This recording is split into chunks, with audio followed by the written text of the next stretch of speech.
जय हिंद साथियों, स्वागत है आप सभी लोगों का टारगेट एकेडमी के ऑनलाइन प्लेटफॉर्म में। आज से यानी कि 13 अक्टूबर से हमारी जो प्रैक्टिस सेट सीरीज़ है वो शुरू हो चुकी है और आप सभी छात्र छात्राओं को जो पहला पेपर है वो आप लोगों को मिल भी गया होगा। जो जिन छात्रों को हार्ड कॉपी लेनी थी वो ले चुके हैं और आप लोगों ने पेपर देख भी लिया होगा। तो उसी प्रैक्टिस सेट 1 का हम लोग यहाँ पर सॉल्यूशन करने वाले हैं। तो उससे पहले थोड़ा सा देख लीजिए क्या क्या हमारा शेड्यूल रहेगा, उसके बारे में मैं आप लोगों को जानकारी दे देता हूँ।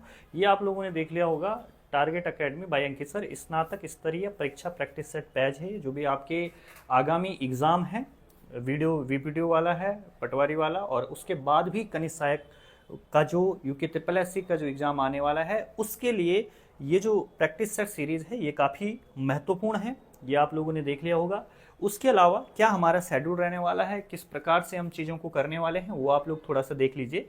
देखिए 13 अक्टूबर यानी कि जो आज से ये हमारा सीक्वेंस शुरू हो चुका है कि सोमवार को आप लोगों को जो पेपर है वो मिलेगा ऐप पे भी, और जो छात्र हार्ड कॉपी ले सकते हैं टारगेट अकादमी से वो ले सकते हैं, ठीक है।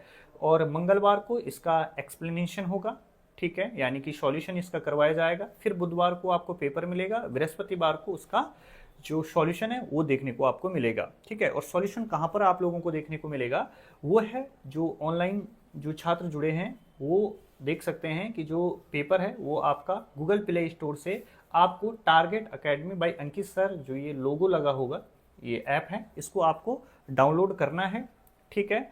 और उसके बाद आप लोग वहाँ पर सॉल्यूशन देख सकते हैं और ऑनलाइन जो पेपर है जो आपका ये प्रैक्टिस सेट है उसे दे सकते हैं। फिर एक दिन छोड़ के यानी कि शुक्रवार को आपको पेपर जो है वो देखने को मिलेगा, और अगले दिन यानी कि शनिवार को इसका जो सॉल्यूशन है वो आप लोगों को करवाया जाएगा। क्लियर है? अब देखिए आगे बढ़ते हैं। प्रैक्टिस सेट 1 का जो पहला क्वेश्चन है हमारे पास, आपके पास प्रश्न था कि विश्व व्यापार संगठन का मुख्यालय कहाँ पर है, ठीक है। तो जो इसका सटीक आंसर था वो क्या था भाई, वो था आपका जिनेवा, ठीक है। जिनेवा स्विट्जरलैंड के अंदर इसका आपका मुख्यालय देखने को मिलता है।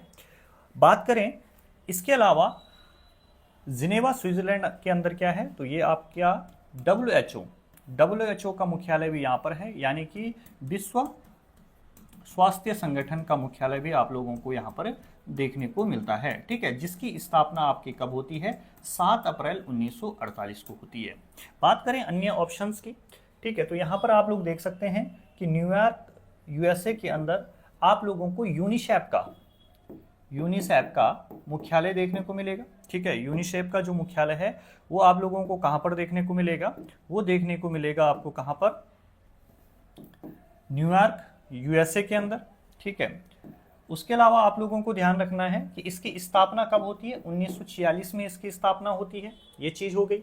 उसके अलावा पेरिस फ्रांस जो आपके पास ऑप्शन में है, यहाँ पर आपको यूनेस्को का मुख्यालय देखने को मिलता है, जिसकी स्थापना भी आपका 1946 में होती है। क्लियर है?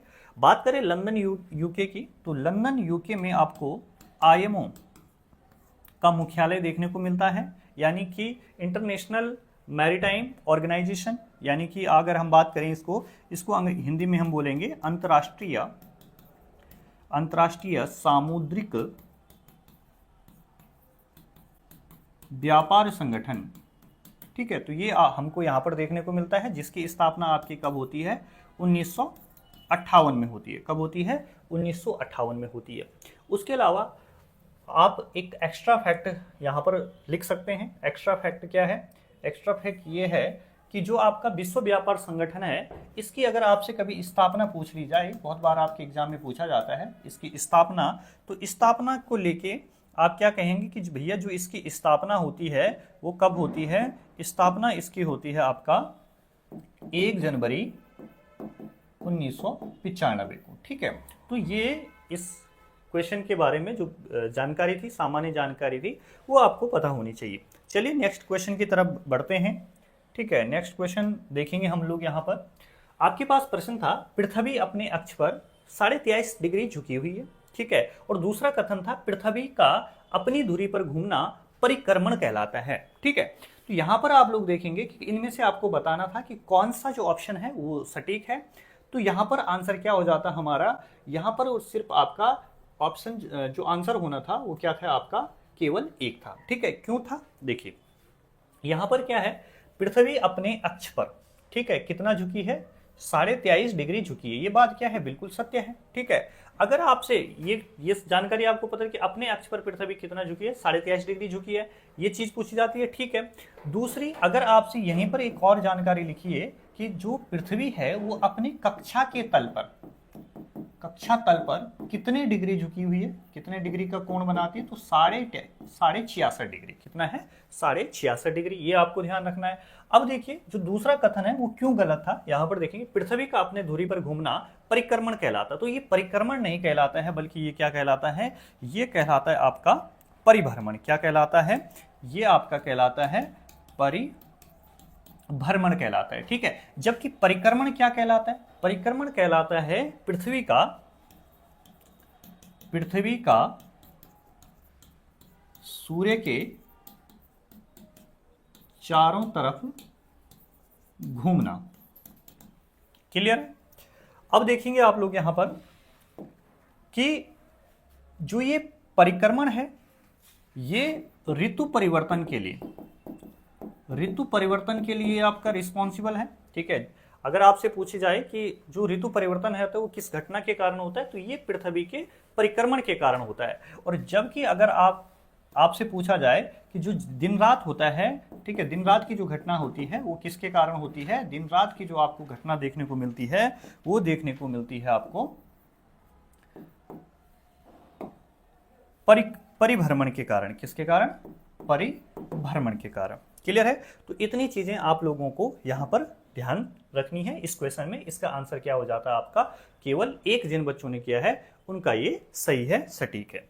चलिए आगे देखेंगे। अगला प्रश्न क्या था, गुरु ग्रंथ साहिब ने किस सिख गुरु, ठीक है, किस सिख गुरु के सबसे अधिक भजन शामिल है। ठीक है, तो गुरु ग्रंथ साहिब में किस सिख गुरु के सबसे अधिक भजन शामिल है, तो ये हमको पता होना चाहिए। इसका आंसर क्या है, इसका जो आंसर है गुरु अर्जुन देव है। ठीक है, जिन छात्रों ने गुरु अर्जुन देव किया भाई उनका सही है। ठीक है, अब यहां पर देखेंगे कुछ जानकारी है जो आप लोगों को लिखनी है। गुरु नानक देव जो है वो सिखों के पहले गुरु हुए हैं। उसके अलावा गुरु अंगद देव जो हैं वो दूसरे हैं, और गुरु अर्जुन देव जो हैं वो आपके 5वें हो गए, और गुरु तेग बहादुर जो है आपके वो कौन से हैं, 9वें क्रम के हैं। कौन से क्रम के हैं, 9वें क्रम के। बात करें कि किसने कितने भजन लिखे हैं, वो भी आपको डाटा मैं बता देता हूं कि जो गुरु नानक देव हैं, ठीक है, गुरु नानक देव ने 974 भजन लिखे हैं। कितने भजन लिखे हैं भैया, 974 भजन लिखे हैं। ठीक है, आपसे पूछा जाएगा कि गुरु नानक देव ने कितने भजन लिखे, 974। ठीक है, गुरु अंगद देव की बात अगर हम करें तो गुरु अंगद देव ने आपके मात्र 62 भजन लिखे हैं, और गुरु अर्जुन देव ने सबसे ज्यादा भजन लिखे हैं, और कितने लिखे हैं, 2218 भजन यहां पर लिखे हैं गुरु ग्रंथ साहिब के लिए। और गुरु तेग बहादुर की अगर हम बात करें तो गुरु तेग बहादुर ने आपका 115 भजन लिखे। क्लियर है, तो ये सामान्य जानकारी है। जब अगली बार, ठीक है, फिर और जानकारी जो अन्य जानकारी होगी, जब अगली बार इस प्रकार के यानी कि सिक्कों से संबंधित क्वेश्चन आएंगे तो वहां पर हम आप लोगों को बताते रहेंगे। ठीक है, चलिए आगे बढ़ते हैं। अगला प्रश्न है, किस अनुच्छेद के अनुसार प्रत्येक राज्य के लिए एक उच्च न्यायालय होगा। ठीक है, तो यहाँ उच्च न्यायालय से संबंधित आप लोग देख रहे होंगे कि लगातार आपके एग्जाम में क्वेश्चन बन रहे हैं। ठीक है, तो यहाँ पर देखिए, तो इसका जो आंसर होना था भैया वो क्या था, होना था आपका आर्टिकल 214 में। ठीक है, जबकि बात करें हम आर्टिकल 217 में क्या है, तो आर्टिकल 217 में जो हाईकोर्ट होता है आपका, वहां के न्यायाधीशों की नियुक्ति के संदर्भ में हमें जानकारी मिलती है, प्लस हमें उनके पदों के शर्तों के बारे में जानकारी मिलती है। पदों के शर्तों का जिक्र यहां पर होता है। बात करें हम आपका आर्टिकल 221 की, तो आर्टिकल 221 में क्या है भैया, आर्टिकल 221 में हाईकोर्ट के जो न्यायाधीश हैं उनके वेतन और भत्तों के बारे में जानकारी मिलती है। ठीक, और बात अगर हम करें अनुच्छेद 231 की, तो ये क्वेश्चन आप लोगों को याद होगा, तो ये पटवारी एग्जाम में भी आया था। ठीक है, तो यहां पर 231 में क्या है आपका कि दो या दो से अधिक हाईकोर्ट का, दो या दो से अधिक राज्यों का, ठीक है, दो या दो से अधिक राज्यों का, दो या दो से अधिक राज्यों का एक हाईकोर्ट हो सकता है। ये हमें जानकारी मिलती है किससे? आर्टिकल 231 से। ठीक है, तो ये सामान्य जानकारी जो है हम लोगों को पता होनी चाहिए। आगे चलेंगे हम लोग। ठीक है, इसका आप लोग चाहे तो जो भी है स्क्रीनशॉट वगैरह वगैरह ले सकते हैं। अगला प्रश्न देखेंगे। अगला प्रश्न क्या है कि निम्नलिखित में से कौन सा एक मदरबोर्ड कारक आमतौर पर अतिरिक्त घटकों के लिए सबसे अधिक विस्तार स्लॉट प्रदान करता है? ठीक है, तो कौन सा है? तो यहां पर आपके सामने ऑप्शन थे मिनी, ठीक है, मिनी हो गया आपका, ITX, मिनी ITX हो गया, ठीक है, मानक ATX हो गया, माइक्रो ATX हो गया और आपका DTX हो गया। तो यहां पर आप, ये ऑप्शन थे आप लोगों के सामने, तो यहां पर आप लोगों को क्या करना था, बताना था। तो इसका सटीक आंसर क्या था भैया? इसका सटीक आंसर था आपका मानक ATX। ठीक है, तो सबसे पहले देखिए मिनी ITX क्या काम करता है, तो ये पावर सप्लाई, ये पावर सप्लाई का काम करता है, यानी कि बिजली सप्लाई से संबंधित है ये। ठीक है, वो जो बिजली सप्लाई के लिए स्लॉट होता है उसके लिए मिनी ITX का प्रयोग होता है। मानक ATX में आप लोगों को ध्यान रखना है कि इसमें टोटल 7 स्लॉट होते हैं। आपसे पूछा जाएगा कितने स्लॉट होते हैं? 7 स्लॉट होते हैं। ठीक, बात करें माइक्रो ATX की, तो माइक्रो ATX आपको लग रहा है नाम से ही माइक्रो, तो बहुत ज़्यादा कुछ इसमें होता नहीं है। बाकी बात करें हम DTX की, तो DTX में आपके 2 स्लॉट होते हैं। कितने स्लॉट होते हैं? 2 स्लॉट होते हैं। ठीक, तो ये आपको जानकारी थी, जो 5वां क्वेश्चन है आपका मदरबोर्ड से संबंधित। आगे देखेंगे अगला क्वेश्चन।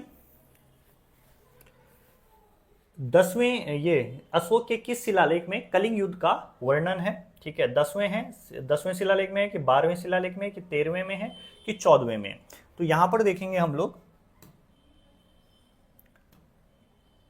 इसका जो सटीक आंसर था वो क्या था? 13वें शिलालेख। ठीक है, आप लोगों ने किया भी होगा, बहुत साधारण प्रश्न था ये, 13वें शिलालेख में है। ठीक, तो आप लोगों को यहाँ पर क्या जानकारी रखनी है कि जो ये 13 शिलालेख है इसमें अशोक के कलिंग युद्ध का वर्णन तो है, साथ में यहाँ पर आपका 5 यवन राजाओं का नाम भी देखने को मिलता है। कितने?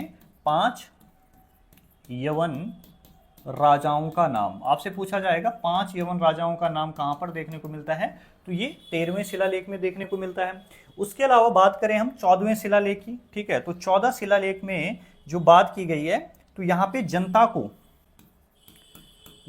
को धार्मिक कार्यों के लिए अशोक द्वारा प्रेरित किया गया है। अशोक द्वारा प्रेरित किया गया है। ठीक है, ये जानकारी मिलती है हमें यहां से। उसके अलावा हम बात करें जो 10वें शिलालेख है, ठीक है, तो 10वें शिलालेख में क्या कहा गया? अशोक ने कहा है कि जितने भी उसके अधीन राजा हैं प्लस उच्च अधिकारी हैं, उन लोगों का, वो लोग जो भी हैं, ठीक है, वो सारे लोग यानी कि सभी लोग प्रजा हित में सोचे, ये बात कही है। ठीक, और बात करें हम 12वें शिलालेख की, तो 12वें शिलालेख में स्त्री महापात्रों की नियुक्ति की संदर्भ में हमें जानकारी मिलती है। क्लियर है? इतना आप लोगों ने ध्यान रखना है। चलेंगे इसके बाद अगला क्वेश्चन है, नटराज प्रतिमा को किसने तैयार किया? ठीक है, अगला क्वेश्चन आप लोग देखेंगे अपनी स्लाइड में, वो है नटराज प्रतिमा को किसने तैयार किया? तो ये किया है स्वामी मलाई के राधा कृष्णन सतपथी ने।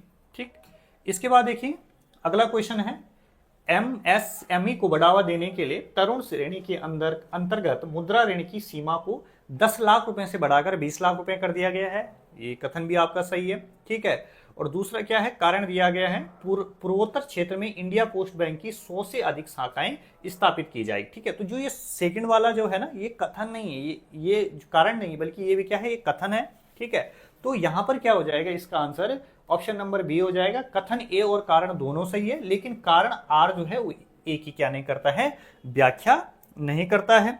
ठीक, इसके बाद ये आपका जानकारी है किसके संदर्भ में, आपका जो ये प्रैक्टिस सेट सॉल्यूशन है, प्रैक्टिस सेट बैच है, इसके बारे में जानकारी है। ठीक है, ये मैंने आपको पहले ही बता चुका हूं कि एक दिन आपका पेपर होगा, अगले दिन उसका सॉल्यूशन होगा, फिर पेपर, फिर सॉल्यूशन, फिर पेपर, फिर सॉल्यूशन। ठीक है, यानी कि हफ्ते में आपके यहाँ पर 3 पेपर होते हैं, 3 उसके सॉल्यूशन होंगे। ठीक, उसके अलावा देखिए यहाँ पर ये बताया गया है कि न्यू पैटर्न पर आधारित प्रैक्टिस सेट बैच है टारगेट एकेडमी के द्वारा। ठीक है, बाय अंकित सर।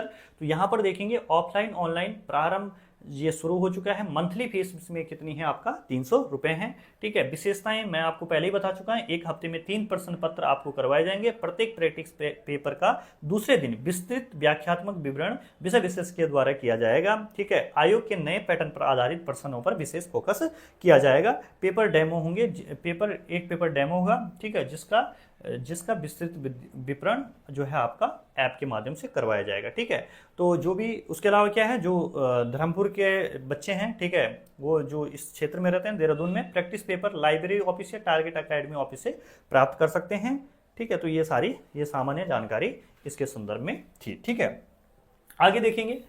अब यहाँ पर अगला क्वेश्चन है भाई। ठीक है, और बहुत ही ज्यादा इंपॉर्टेंट है, बार बार ये एग्जाम में आपका पूछा जाता है। देखिए, भूसन्नति यहाँ पे आपको मिलान के लिए था भी। ठीक है, मिलान के लिए था, तो मिलान के लिए आप लोग यहां पर देखेंगे भूसन्नति। ठीक है, तो भूसन्नति जो वाला जो कॉन्सेप्ट है वो किसके द्वारा दिया गया है,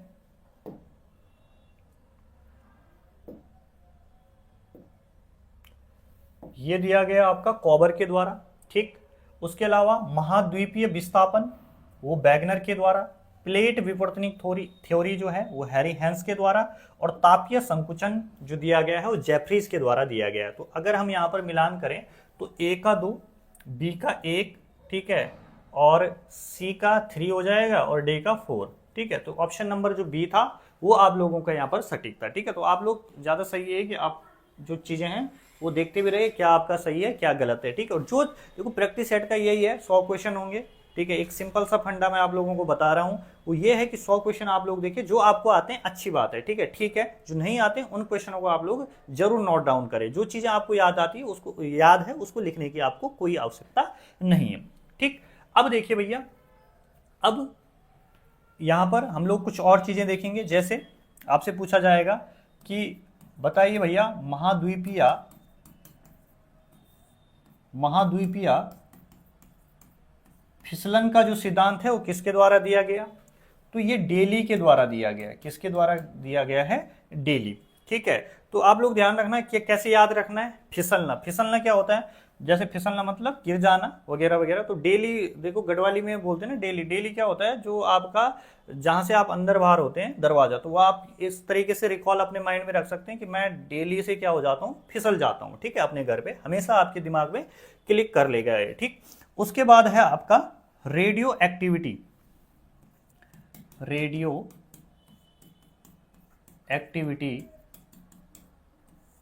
ये जो दिया है ये दिया है जॉली ने। ठीक है, तो इसको आप लोग कैसे ध्यान रखोगे। ठीक है, देखो बचपन जब आप छोटे रहे होंगे ना, तो आप लोगों ने देखा होगा कि जो रेडियो होता है ना, रेडियो, ठीक है, तो हमारे घर पे, आपके घर में नहीं था। ठीक है, लेकिन आपकी कोई दोस्त थी जिसका नाम था जोली, उसके दादा क्या करते थे, रेडियो का प्रयोग करते थे। ठीक है, उसके दादा क्या करते थे, रेडियो का प्रयोग करते थे। तो आप हमेशा जब भी मैच होता था, क्रिकेट मैच, जब भी आप 5-7 साल के रहते तो उसके यहाँ आप जाके सुना करते थे। ठीक है, तो ये चीजें क्या करती है, आपके सबकॉन्शियस माइंड में जाएगी और आपको जब आप एग्जाम हॉल के अंदर होगे तो वहां पर आपको रिकॉल करने में हेल्प करेगी। ठीक है, उसके अलावा है संवहन तरंग का। ठीक है, संवहन तरंग का जो सिद्धांत है वो आपका होम्स के द्वारा दिया गया है। किसके द्वारा दिया गया है, आपका होम्स के द्वारा दिया गया। अब इसको कैसे ध्यान रखोगे, इसको ध्यान रखो, संवहन में एक टर्म आ रहा है वाहन, ठीक है, तो वाहन से हम कहाँ जाते हैं, होम्स, होम्स यानी कि घर में, ठीक है, होम्स कहाँ जाते हैं हम लोग, घर में जाते हैं, वाहन से हम हमेशा क्या जाते हैं, रात को लौट के घर को चले जाते हैं। उसके अलावा आपको ध्यान रखना निहारिका परिकल्पना, निहारिका परिकल्पना, तो ये दिया, ये पेपर में भी आया था शायद आपके पटवारी वाले में, तो ये दिया था लाप्लास ने, किसने दिया था, लाप्लास ने दिया था, ठीक है। तो आप लोगों को ध्यान रखना है, ठीक है, जो आदमी युद्ध में हार जाता है ना, ठीक है, हार जाता है तो उसकी हमेशा क्या मिलती थी, लाशी मिलती थी, ठीक है, तो इस तरीके से आप लोग इसे रिकॉल कर सकते हैं, ठीक। उसके अलावा अगला है ज्वारीय परिकल्पना, तो ज्वारीय परिकल्पना जो सिद्धांत दिया है वो जेम्स जीन ने दिया है, ठीक है। तो आपको ध्यान रखना है, ठीक है, ज्वारीय, ज्वारीय से आप लोगों को ध्यान रखना, ज्वर, ज्वर यानी कि बुखार, ठीक है, जब हमें ज्वर आता है यानी कि बुखार आता है तो हमारा जीन, जीन यानी कि जीना क्या हो जाता है, हराम हो जाता है, ठीक। उसके बाद आप लोग देखिए ग्रह अणु परिकल्पना, ठीक है, ग्रह अणु परिकल्पना, तो ये दिया है चैम्बरलिन ने, ठीक है, ग्रह अणु परिकल्पना किसने दिया है, चैम्बरलिन ने दिए हैं, ठीक। उसके अलावा द्वैतारक परिकल्पना का सिद्धांत, ये किसने दिया है, रसेल, किसने, ये तो बहुत आसान है, रसेल याद रखना, कैसे रखोगे, द्वैतारक परिकल्पना, ठीक है, तो द्वैतारक में क्या आ रहा है, एक वर्ड आ रहा है तारे, ठीक है, एक तारक आ रहा है ना, तारक, तारक से रिलेट करोगे तारे, ठीक है। तो आप लोगों ने एक बैट्समैन का नाम सुना होगा आप लोगों ने, एंड्रे रसेल, ठीक है, तो जब भी रसेल क्या करता था, क्या कोई हिट मारता है, ठीक है, तो वो गेंद जो आपको कहाँ देखने को मिलती है, तारों में देखने को मिलती है। तो ये बहुत कॉम्प्लिकेटेड चीज होती है, यहाँ पे जब हम लिखते हैं ना, इनको बहुत आसान लगती है यार कि हो जाएगा, याद हो जाएगा, लेकिन जब एग्जाम हॉल में हम जाते हैं तो हम फंस जाते हैं, क्वेश्चन गलत करके आते हैं। तो ये मैंने इसलिए बताया आप लोगों को, ठीक है, तो थोड़ा टाइम टेकिंग होगा कि आप लोगों को क्या हो, अच्छे से याद हो जाए और आप एग्जाम में अपना 1 नंबर पक्का करके आ जाओ, ठीक।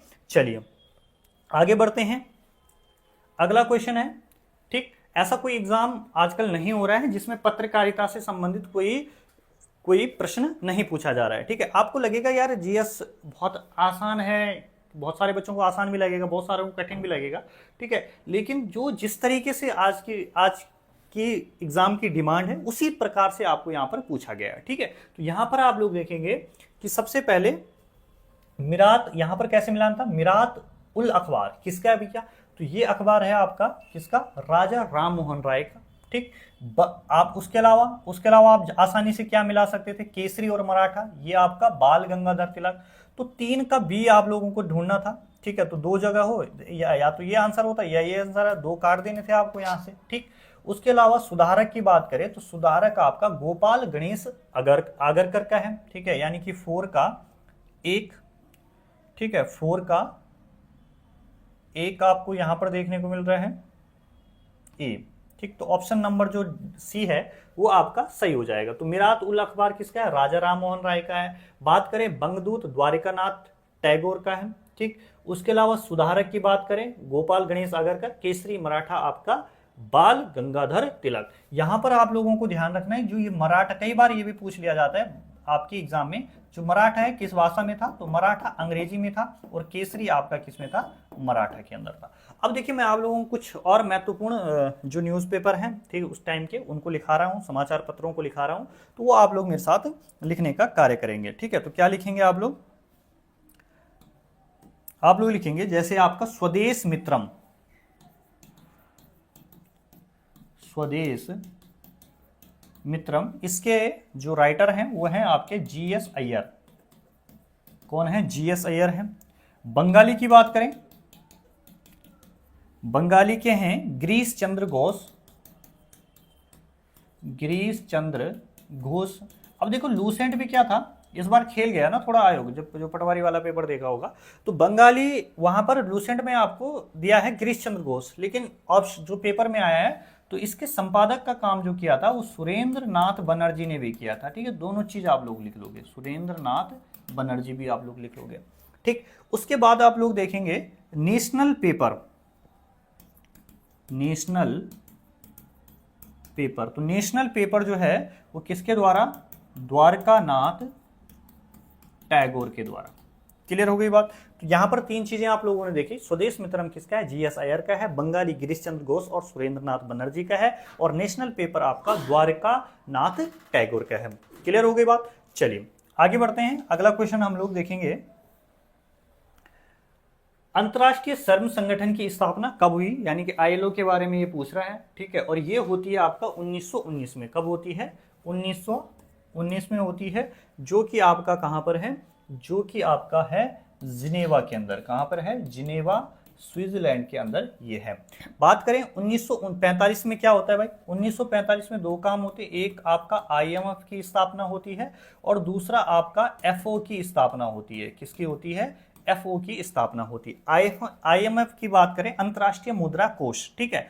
इसका जो मुख्यालय है ये आपका कहां पर है? ये आपका वाशिंगटन डीसी के अंदर है। कहां पर है? वाशिंगटन डीसी के अंदर है। ये चीज आप लोगों को ध्यान रखनी है। और वाशिंगटन डीसी का मतलब क्या होता है? वाशिंगटन डिस्ट्रिक्ट ऑफ कोलंबिया, यानी कि यूएसए के अंदर है, ठीक। एफओ की बात करें, एफएओ, तो ये आपका रोम, इटली के अंदर है, ठीक। तो इसकी आपका 1945 में इन दोनों की स्थापना होती है। उसके अलावा अगर हम यहां पर बात करें 1977 में भी कुछ होता है भैया। हाँ होता है, IFAD,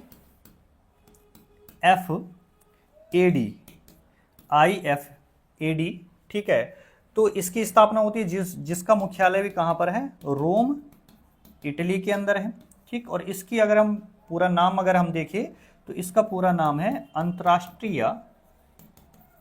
अंतर्राष्ट्रीय कृषि विकास कोष, ठीक। तो ये आप लोगों को थोड़ा सा सामान्य जानकारी है, ये ध्यान रखनी है। बहुत से चीजें क्या हो जाती है, इर्द गिर्द की आपकी एग्जाम में पूछ ली जाती है। अगला क्वेश्चन देखिए भैया, निम्नलिखित में से कौन कौन से भारत पर ईरानी आक्रमण के प्रभाव के रूप में माना जाता है? कौन कौन से भारत पर ईरानी आक्रमण के प्रभाव के रूप में माना जाता है? तो यहां पर क्या था? खरोष्टी लिपि का प्रचार, ये भी ठीक है। अभिलेख उत्कीर्ण करने की कला और प्रचार, ठीक है, ये भी सही है। ईरानी की छत्रा प्रणाली का प्रचार, ये भी सही है। घंटा आकार के गुंबज की कला का प्रचार, ये भी सही है। स्त्री अंगरक्षकों की नियुक्ति, ये भी सही है। 1 2 3 4 5, ठीक है, सारे के सारे यहां पर क्या हो जाएंगे? सही हो जाएंगे। चलिए अगला देखिए भैया, किस संस्थान के द्वारा, ठीक है, किस संस्थान ने composite water management index 2.0 launch किया है? तो किसके द्वारा किया गया भैया? तो ये किया गया है भैया आपके नीति आयोग के द्वारा, ठीक है। अब देखिए नीति आयोग से कुछ बेसिक क्वेश्चन, ठीक है। आज आप लोग सोच रहे होंगे कि बहुत सामान्य चीजें भाई बता रहे हैं, ठीक है, लेकिन ऐसा नहीं, धीरे धीरे, ठीक है। आज सिर्फ मैं आप लोगों को क्या कर रहा हूँ, एक होती है ना भूमिका बांधनी होती है किसी भी चीज के लिए। आगे आगे जैसे जैसे प्रैक्टिस होते जाएंगे, क्वेश्चनों का जो डेप्थ लेवल है वो भी बढ़ेगा और जो सॉल्यूशन का डेप्थ होगी वो भी आप लोगों को देखने को मिलेगी, ठीक है। तो आप लोग निरंतर रूप से जो जो चीजें मैं बता रहा हूं उनको आप लोग नोट डाउन करते रहे। सामान्य से चीजें लेकिन एग्जाम में आती है। सबसे पहले आपसे पूछा जाएगा कि बताओ भैया स्थापना कब हुई नीति आयोग की, ठीक है। तो आप लोग कहेंगे बहुत आसान चीज है, एक गुरुजी हमको तो ये पता है, 1 जनवरी 2015, ठीक। दूसरी बात आपसे पूछा जाएगा कि भैया जो नीति आयोग है इसका अध्यक्ष कौन होता है, ठीक। हर बार ऐसा कोई पेपर नहीं है जो नीति आयोग जिसमें पूछा ना जाए, ठीक है। या आप ये कह सकते हैं नीति आयोग के बिना कोई पेपर ही नहीं बन रहा आज की डेट में यूपी ट्रिपल एससी का। तो ये बहुत हॉट टॉपिक है और एग्जाम में आपसे पूछा जाता है। अध्यक्ष की बात करें तो अध्यक्ष इसके पीएम होते हैं। बात करें हम इसके वर्तमान में उपाध्यक्ष कौन है, तो सुमन बैरी, ठीक है, सुमन बैरी जी इसके उपाध्यक्ष हैं। और बात करें हम सीईओ की, ठीक है, तो सीईओ कौन है? वी आर सुब्रमण्यम, ठीक है, ये आपके इसके सीईओ हैं। चलिए आगे देखेंगे, नेक्स्ट क्वेश्चन देखिए, पारिस्थितिकी कृषि का मुख्य उद्देश्य क्या है भैया? तो पारिस्थितिकी कृषि का जो मुख्य उद्देश्य है वो क्या है? प्राकृतिक संसाधनों का संरक्षण करते हुए कृषि का उत्पादन करना, ठीक है। तो इस बार इस टाइप के क्वेश्चन आते हैं आपके एग्जाम से। एक या दो क्वेश्चन आप लोगों को निश्चित तौर पे आपके एग्जाम में देखने को मिलते हैं। किससे संबंधित? आपका इकोलॉजी से संबंधित। आगे देखेंगे, फायरवॉल का मुख्य काम क्या है, ठीक।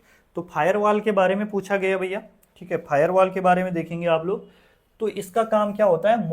मॉनिटरिंग करना। क्या होता है?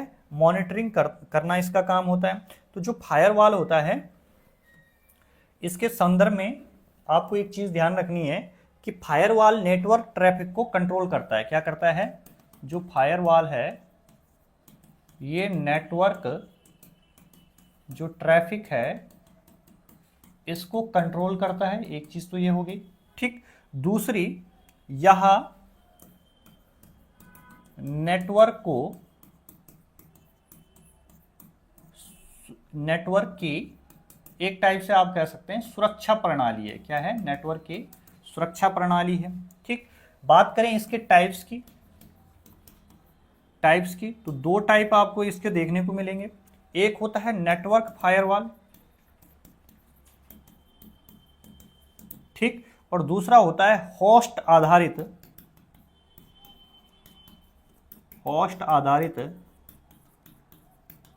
फायरवॉल, ठीक। नेटवर्क फायरवॉल और होस्ट आधारित फायरवॉल। अब देखिए इतना हो गया भैया, ठीक, इतना यहां तक आप लोगों ने देख लिया है। अगला क्वेश्चन, देश में राष्ट्रीय नई सड़क नीति कब बनाई गई?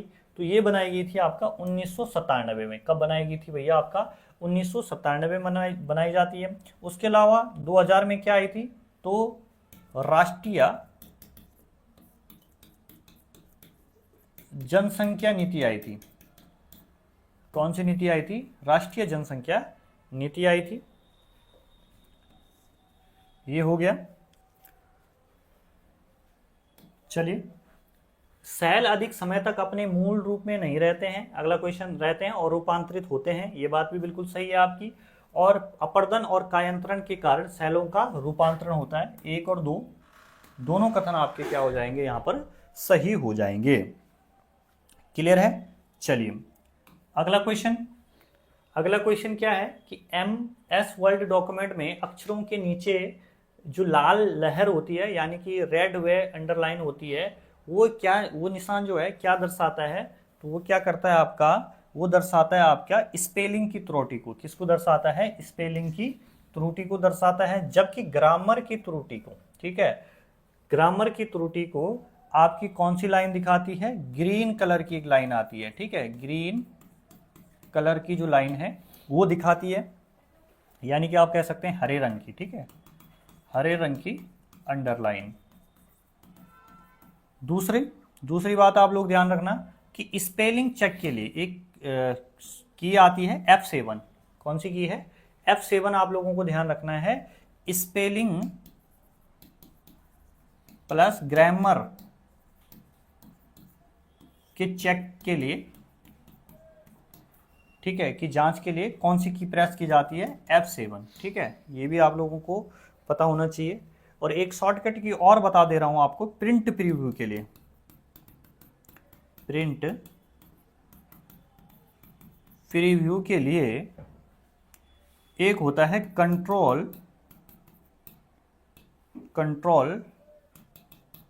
प्लस F2, ठीक है। कौन सी की?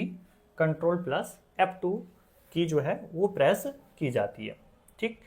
इतना ही आप लोगों को इसमें ध्यान रखना है। फिर चलिए आगे, राष्ट्रपति निम्न में से किस सूची के विषय पर अध्यादेश जारी कर सकता है? तो राष्ट्रपति आपका करता है किस पे? माफ कीजिएगा,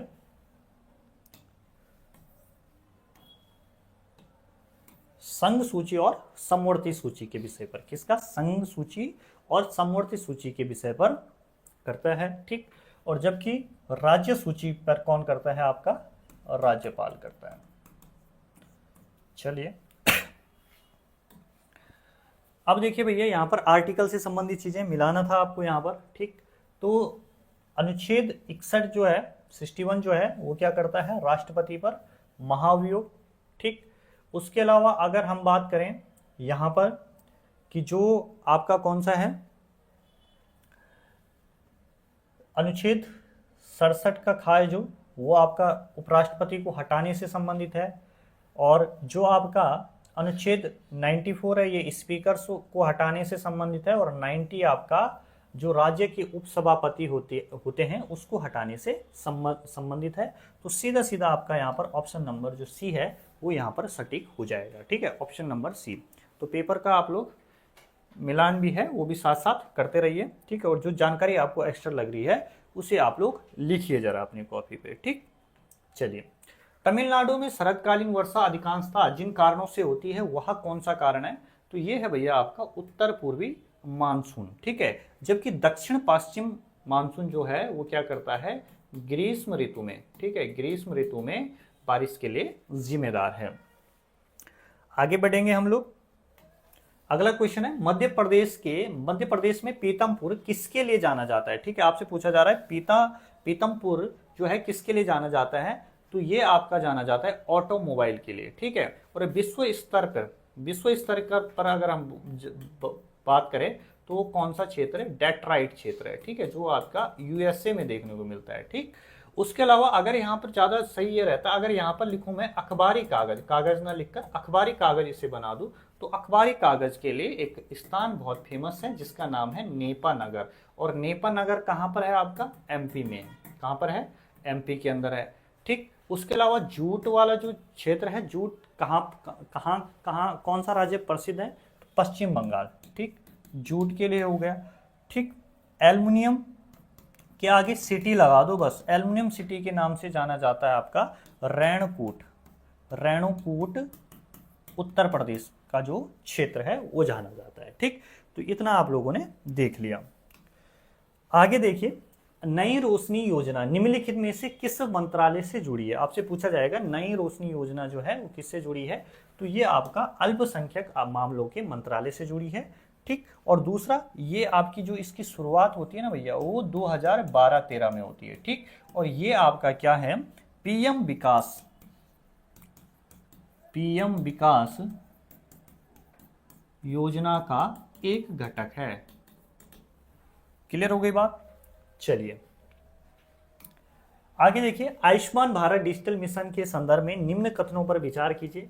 प्राइवेट अस्पतालों और सरकारी अस्पतालों को इसे अवश्य अपनाना चाहिए क्योंकि इसका लक्ष्य स्वास्थ्य की सार्वजनिक व्याप्ति है।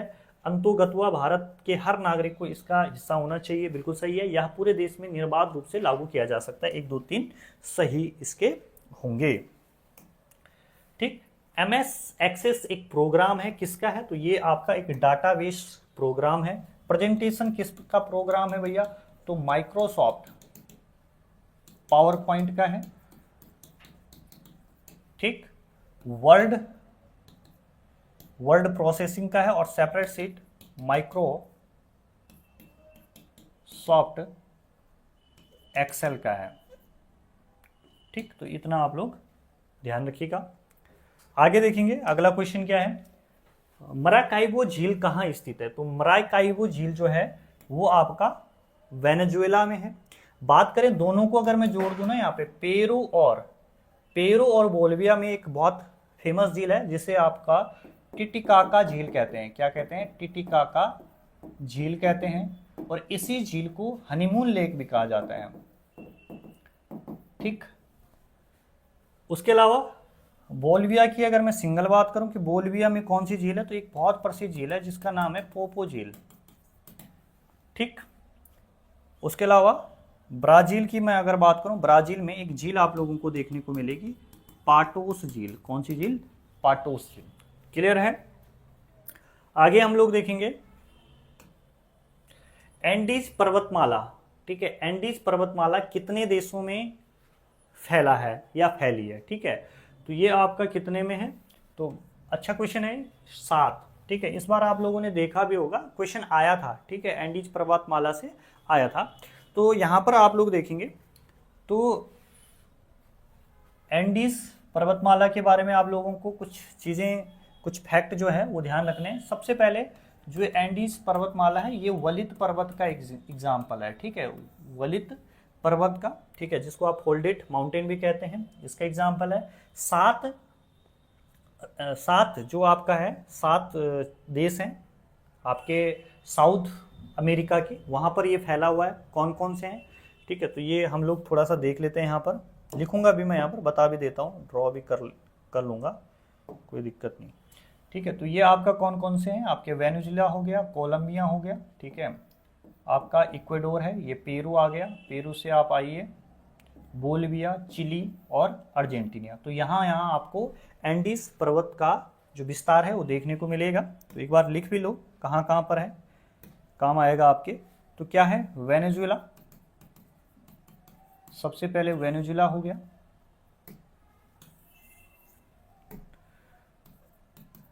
वेनेजुएला। दूसरा है आपका कोलंबिया। तीसरे पर आ जाएगा आपका इक्वेडोर, इक्वेडोर हो गया। फिर आपका पेरू हो गया, पांचवा बोलिविया। फिर है आपका अर्जेंटीना में भी आपका इसका विस्तार देखने को मिलेगा। और फिर आपका फाइनल होगा चिली। तो ये आपके 7 कंट्रीज हो गए। उसके अलावा ये क्या है, एंडीज पर्वतमाला सबसे लंबी पर्वत श्रेणी है। और इसकी जो हाइस्ट पीक है, हाइस्ट पीक को बोलेंगे उच्च चोटी, सबसे ऊंची चोटी, तो वो है एकांक गुआ, एकांक गुआ। और एकांक गुआ जो है मेरे भाई, वो है आपका 69, इसकी जो हाइट है 6960 मीटर। कितनी है, 6960 मीटर इसकी हाइट है। आगे बढ़ेंगे। अगला क्वेश्चन, निम्नलिखित में से कौन सा सुमेलित नहीं है। ठीक है, तो आपसे पूछा जा रहा है कौन सा यहाँ पर सुमेलित नहीं है। तो 16वीं ब्रिक्स सम्मेलन 2024 जो है ये कजान, ये क्वेश्चन आया होता शायद। ठीक है, 16वीं ब्रिक्स शिखर सम्मेलन 2024 जो है ये कहाँ पर हुआ था, ये कजान रूस के अंदर हुआ था। ठीक है, 19वां G20 शिखर सम्मेलन 2024 रियो डी जेनेरियो ब्राजील के अंदर होता है, ये भी सही है। 27वां राष्ट्रमंडल शासनाध्यक्ष बैठक ये 2024 की अपिया समूह के अंदर होती है, ये भी सही है। 55वां भारतीय अंतर्राष्ट्रीय फिल्म महोत्सव 2024 ये भुवनेश्वर में ना होकर ये आपका कहाँ पर होगा, गोवा में होता है। कहाँ पर होता है, गोवा में ये होता है। आगे देखिए, निम्नलिखित को सुमेलित कीजिए। ठीक है, इसको सुमेलित करना है आप लोगों ने और बताना है इसके बारे में। तो यहां पर देखेंगे हम लोग, बहिष्कृत हितकारिणी सभा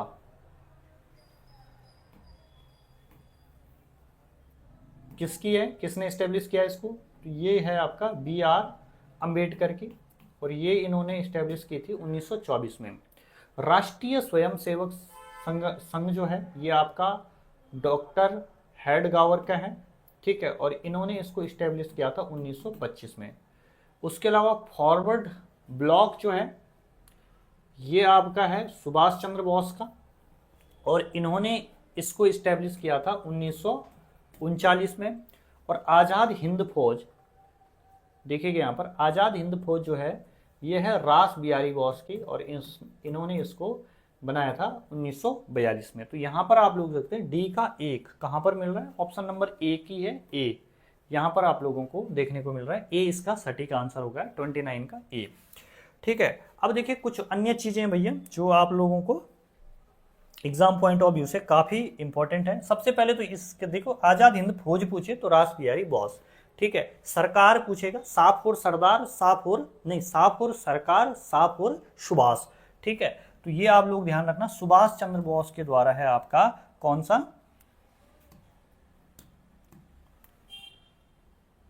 आजाद हिंद सरकार, और ये इसकी स्थापना करते हैं 1943 में। क्लियर है।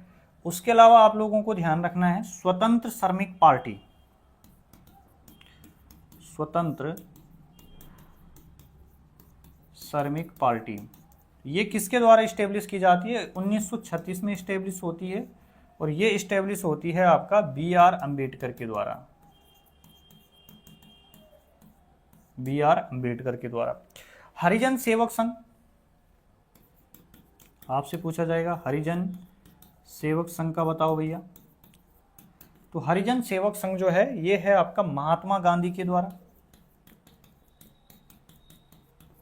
वो कब, 1932 में। ठीक।